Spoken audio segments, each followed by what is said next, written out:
The Bourbon Baron here. Welcome to Sticks and Stones. As usual, I got some sort of technology problem. Won't go live on X for me. So you're getting it on Instagram and on Rumble and on YouTube. So we'll try to send the folks on X another message and tell them you're going to have to go somewhere else if you want to see the episode. So anyway, I do have a great show lined up for you today. I am pairing Tullibardine, 15-year-old. I think I may have actually put 12-year-old on the title. Yeah, been a little helter-skelter here. But anyway, I'm pairing that. That is a single malt Highland Scotch with the E.P. Carrillo Essence Maduro.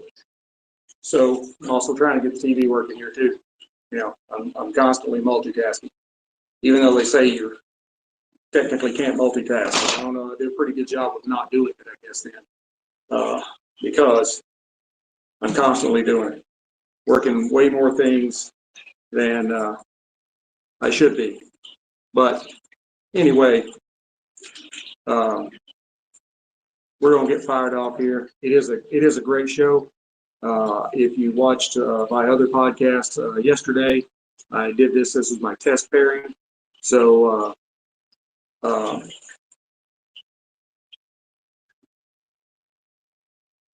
so I'm all primed and ready for it.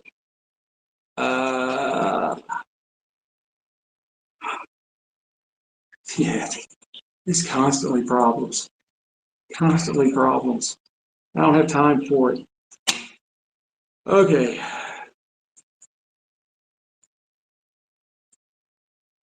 It's just I get, and there's no way to like test stuff before I do it. So it has to like go live and then says, oh, by the way, you're not gonna be able to do it on X. Do you want to keep going? So what are you gonna say? No. The other ones are waiting. So like I said, it's just this constant technology problems. Nothing wants to work the way it's supposed to work. You know, you've heard me complain for a long time.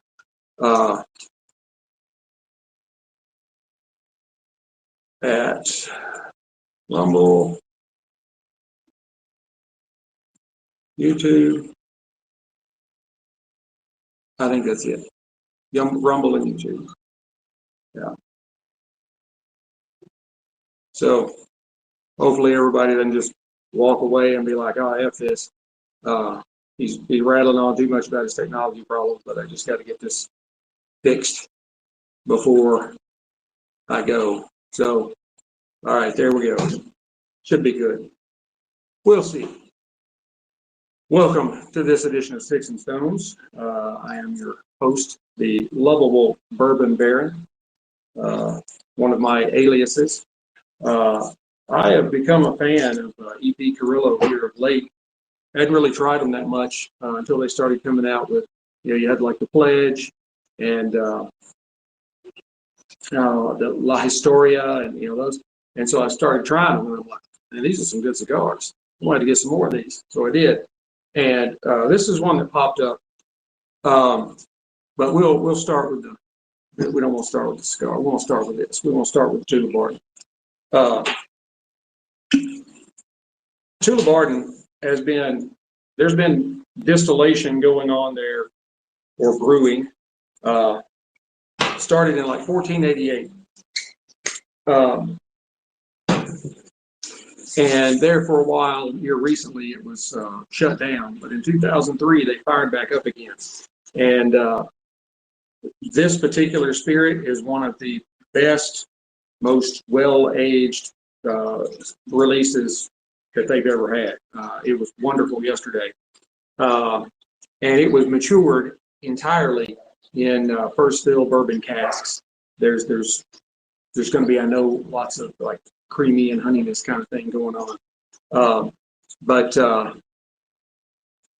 here it is, glassed up.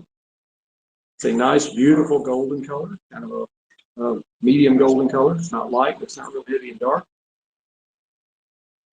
It's got a really, really great nose on it. There's lots of sweetness coming off of it, kind of a barley kind of sweetness. There's some floral notes in there. There's also a little bit of fruit like apple and maybe the kind of baking spices, a little bit of cinnamon and well, like apple crumble kind of stuff, and maybe a little custard or really nice creaminess. On the palate.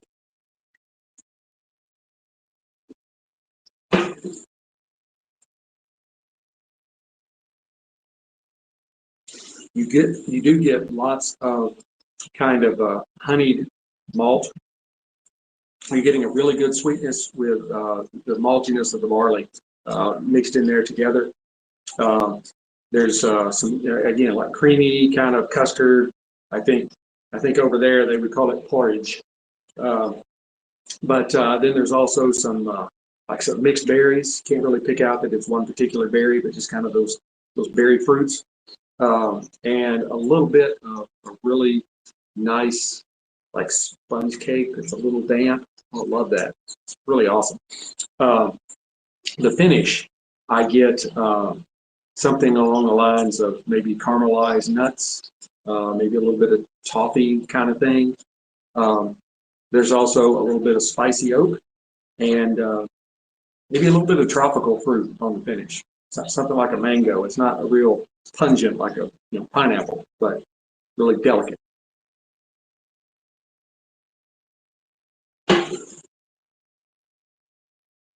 Yeah, it is really a really great spirit. It's got a medium length finish to it. It doesn't last too long, but it doesn't just completely go away right after you finish enjoying it on your palate.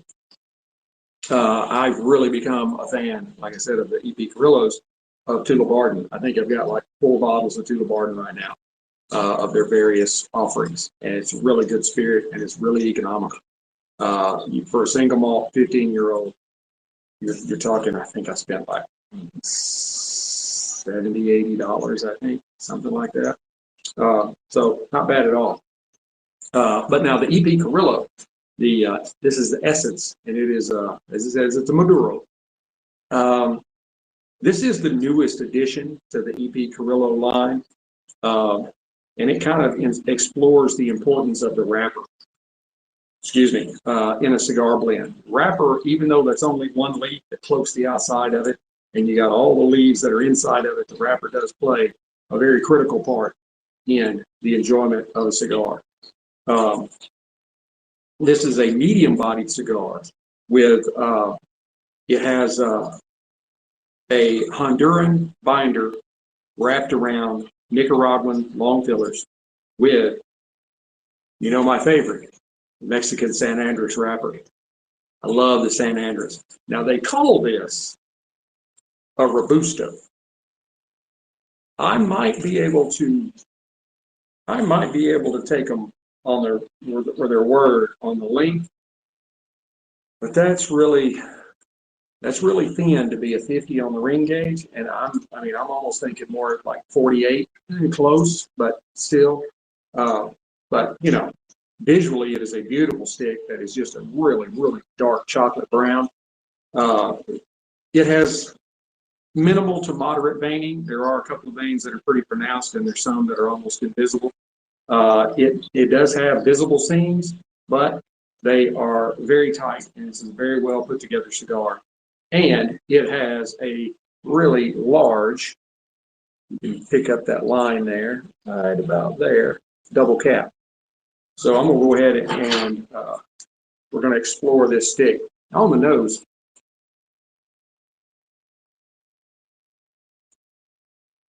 you get a really rich barnyard note off of the nose just right away. You get something along the lines of raisins and maybe a little bit of kind of woody notes, maybe some cedar, a little bit of damp earth. It's a really great smelling cigar. It has a great nose on it. Probably sounds better, but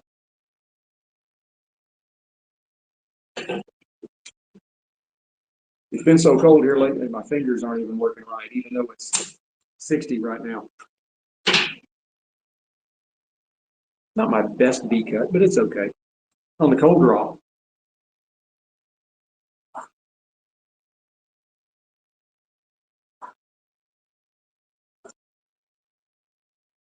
I get some more barnyard, but I also get some hints of cinnamon and maybe something along the line of some prunes.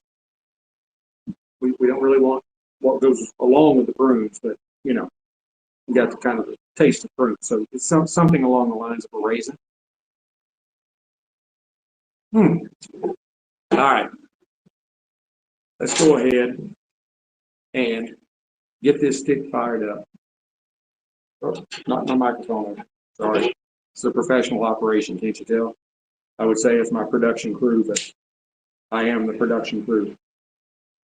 We toast up the cigar to get it very evenly burning on the tip, down on the foot.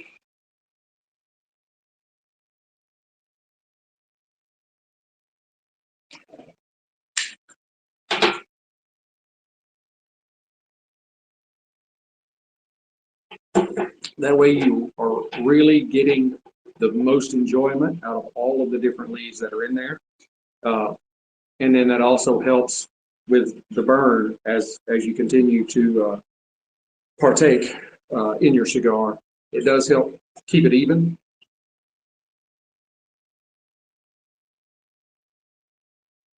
Some great smoke that comes off this stick.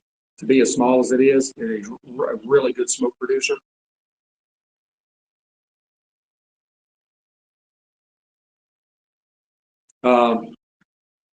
I get some like charred oak notes. I don't know what the hell's going on over there. That's not part of the No Shoes Bar and Grill. I get some charred like oak notes, you know, probably from the bourbon barrels. Forget that. Not from the bourbon barrels. I'm getting some good charred oak notes. I'm trying to mix my stuff up here. That's why if I try to just wing it, I sometimes screw it up.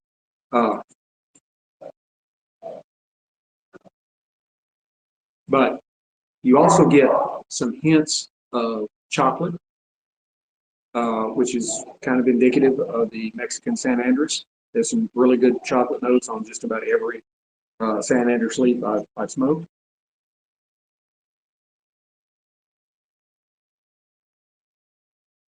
You get a little bit of a kind of a citrusy tang on the retro inhale and mixed in with some black pepper. Let's try them together.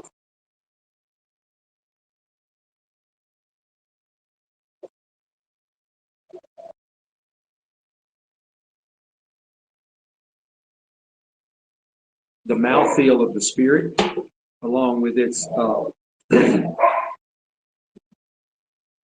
of fruity and florally notes blend really well with the chocolate and the wood on the stick. One doesn't really like overtake the other. It's almost like the spirit helps the smoke travel throughout your palate.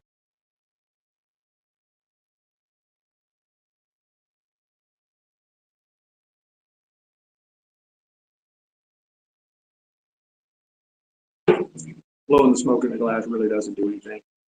I like it, and the way I see it is I'm holding the smoke in my mouth as long as possible before the spirit hits my tongue. So kind of get the full effect, I guess you'd say.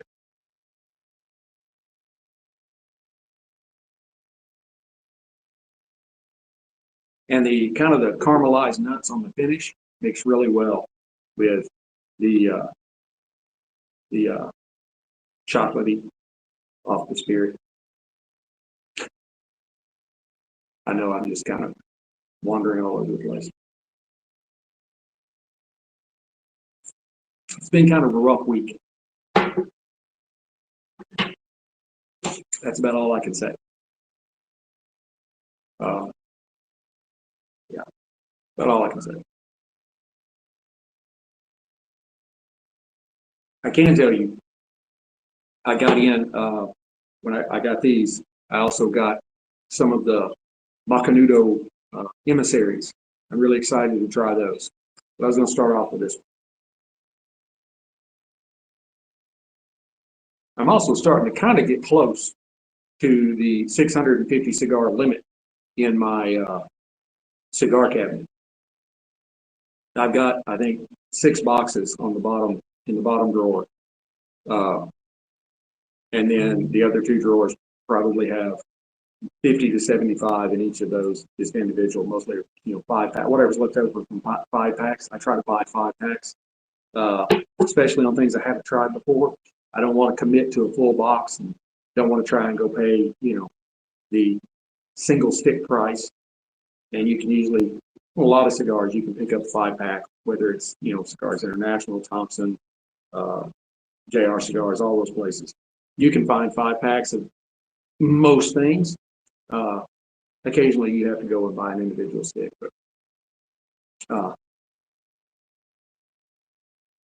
so far I haven't had any here lately that I've really been too suspect on, but I'm just not willing to commit to a full box. That's expensive.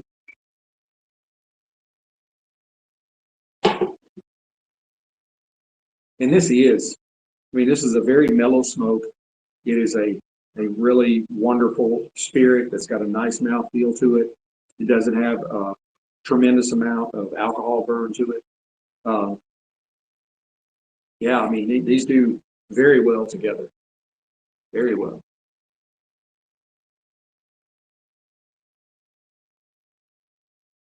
I'm hoping we don't end up with tariffs on Scotch. That would be bad.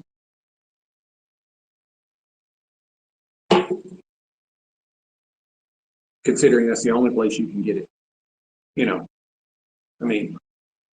Japanese have their, what do they call it, malt whiskey? Because you can't use the word Scotch unless it was distilled and aged in Scotland. That is the law. And Scotland will come after you if you try to make a whiskey outside of Scotland. They call it Scotch. That is their policy.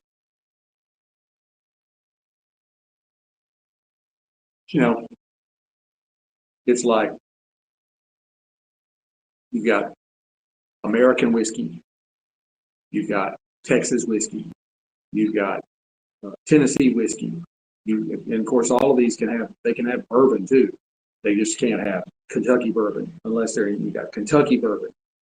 So you got all those kinds of whiskeys here in the U.S. Then you have Japanese, Canadian, all these kind of things. But Scotch, only place you can get it, Scotland. And unless you go to some blended whiskeys that you might not have ever heard of, which there are some good ones, they're pretty expensive. I really liked, I don't know if I'm pronouncing this right or not, but Shieldag or Sheldag. It is a very inexpensive Scotch. I don't think they do their own distilling. They take distillate from other distillers and they blend it to get what they want. It's actually a pretty good whiskey. And you can buy like a 1.75 of it for like $30. It's actually pretty good.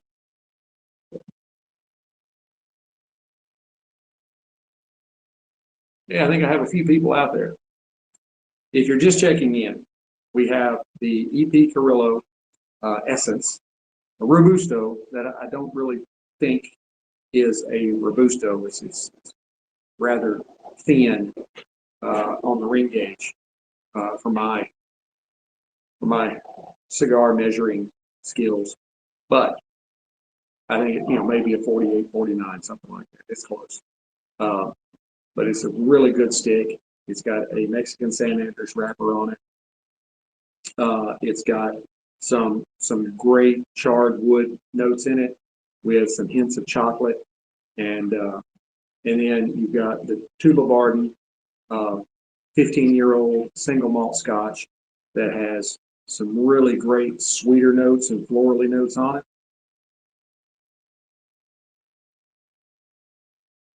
Some honey, some malt, some custard, and some berries.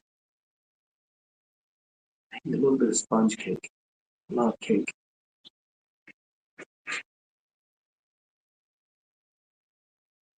I really thought about breaking out the podcasting equipment, and recording an episode, because I really haven't uploaded an episode to Spotify in a while. Because these get saved in Rumble, and I can download them and strip the audio out of it, but it doesn't work very well. And I don't like having to set up multiple things, like set up my podcast board and the things that go in my ears, the microphone. I got this. I got the microphone for it. It's a lot of stuff to deal with. I really like to do it. I've searched and searched and searched, trying to find some way that I could do this all in one thing. It's just not out there. Maybe I need to come up with something like that. Maybe it would allow me to retire early. It's a really nice, nice little stacks of ash going. It's a great cigar.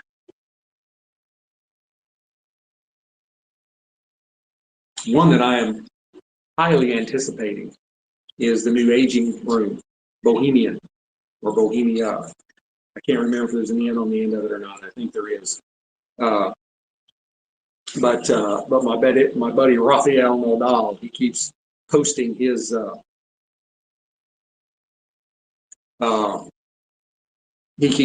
pictures of him holding it with his espresso or his little latte, whatever it is, the palm trees and the sunrise wherever he is that day.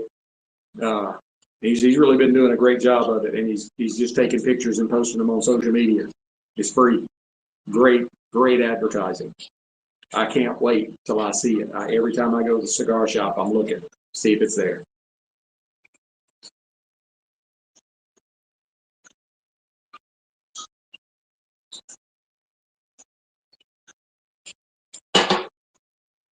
I'm not really getting a whole lot of change in the cigar as we're getting closer to the halfway mark, other than maybe some of that citrus that was on the retro inhale is now coming down onto the palate. Just a little bit of kind of thing, you know. It's a good eye opener. I love the little video of the boxer at the beach, little boxer puppy, and they've given it a lemon. Not really supposed to have lemons, but anyway, it's a funny video. And that dog will get it in his mouth, and of course it'll bob its head up and down, and it paws around. It loves that lemon.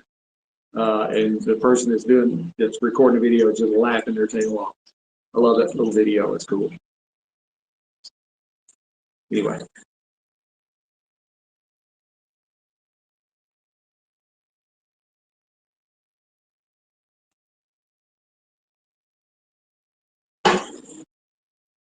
And if you've never had Tullibardine, maybe you've never even heard of it, you may just walk right past it on the Scotch aisle at your local package store. You definitely need to stop in on the Tullibardine section and take a look at what they've got. They've got some really, really great spirits. They make an excellent Scotch. I'd have to go back and look and see exactly how long they were closed when they reopened in 2003. But I can't think of anybody. Maybe the Dalmore. I'd have to go back and look. But the Dalmore may be older, but I'm not thinking so. It could be like 1486 or 1466 or something like that. But this is one of the oldest I can recall seeing. And they've been distilling at this same place since 1488. So let's see, 1988 would have been 500 years. So they're somewhere right in that range, depending on how long they were closed down. If you got that kind of lineage, you're obviously doing something right. Hang on.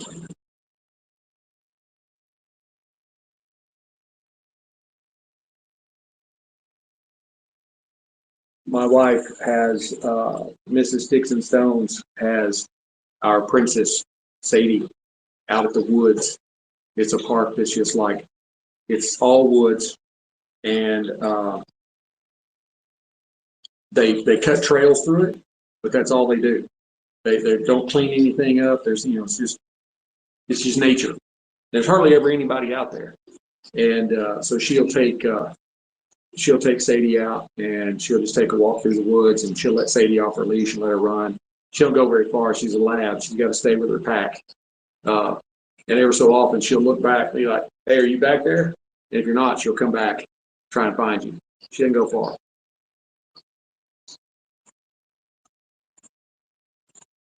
Probably have some pictures of her posted around. There's been a few times I've done this, and I'll let her out here in the summertime. She's a swimmer. She went swimming just the other day. Yeah, it was like 45 degrees outside. The water was probably not much cooler than that, or not much warmer than that. And she just hops right on in. Swims around, makes her a big lap, gets out, shakes off. Like Sadie, wait till summertime. You know, it's cold. But yeah, I love my dog. My mom says it's probably the most spoiled dog that she's ever seen. She is treated like a princess. My wife and I were, I call us retreads, because we were married once before, not to each other, and she's like our child. So we've got 4 kids, 6 kids if you count the 2 that we had to kind of take under our wing. So, but this is the one that we have together.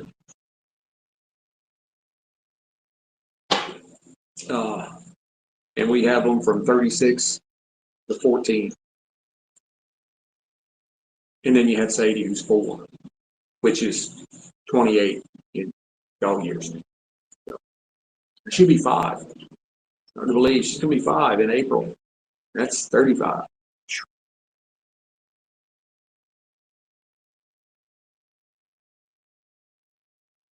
This stick is really mellowing out, and I'm starting to kind of get some notes of almost like an almond croissant with a little bit of chocolate in it. Chocolate comes from the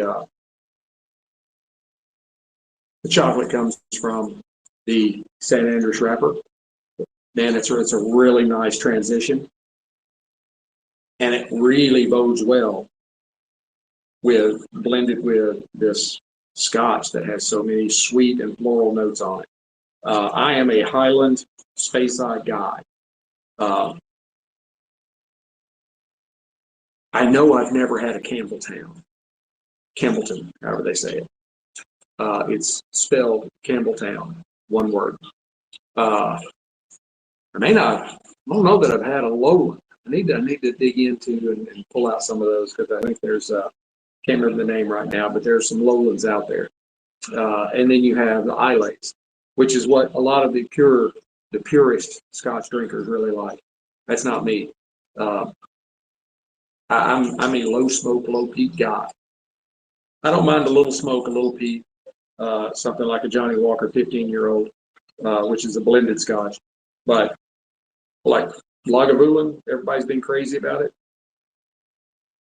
I took one sip. It to me, it literally tasted like somebody had mixed up ashes from a fire and gave it to me to drink. No, not me. About the only Islay that I've had that I've just really loved is the Brocklotic Classic Lighting. That's a good Scotch. Yeah. And very distinctive. You don't have to worry about missing it on the Scotch aisle. The bottle is baby blue. I mean, like more blue than this, more baby blue than that. It stands out. You can't miss it. If you do, you've had too much to drink before going there.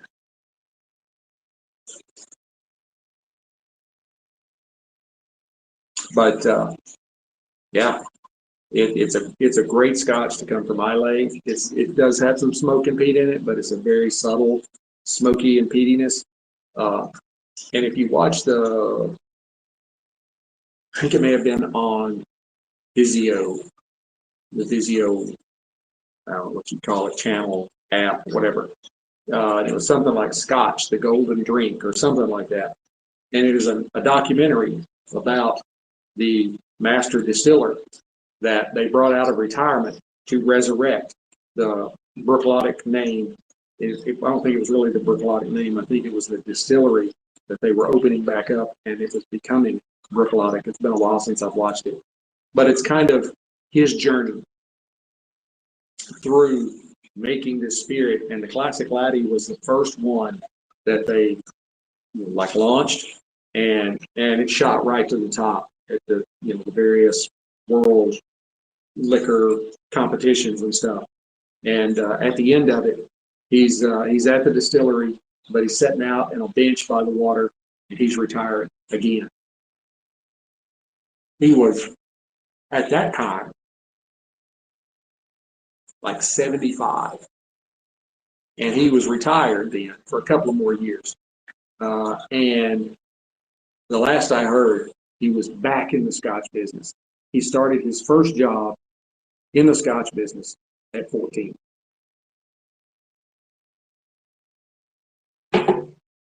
"60 years of making Scotch." That's somebody that is dedicated to whiskey. Well, look, I'm not going to hold y'all up anymore. I'm kind of doing these a little different way where, I do the beginning, and then I do the halfway mark, and I do, this is the finish on it. Basically, you can see what I got off the initial, kind of gave you the changes that came about the halfway mark, and I'll let you just discover the rest for yourself. I hope you've enjoyed it. I've enjoyed it, even though I had tech problems. I'll be doing it again. Hopefully, this is not a false spring, and we're not gonna have another snowstorm.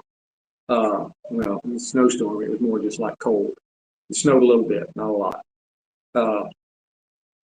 But I definitely will be trying to do these a little more often now that hopefully it's warming up and going to stay that way, So, but until we get to be together again, keep your sticks dry. Sticks dry, stones cold. Have a great day.